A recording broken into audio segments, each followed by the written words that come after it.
درود خداوند بر شما برادران و خواهران عزیز، جوانان و نوجوانان، کودکان گرامی ما، عزیزانمون از کشور همسایه و دوست و برادر کشور پاکستان که در پیام اول رهبر عزیزمان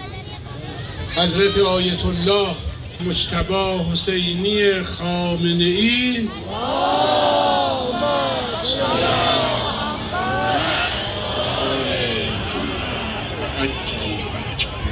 عشق و علاقه رهبر شهیدمان حضرت آیت الله العظمی امام خامنه‌ای شهید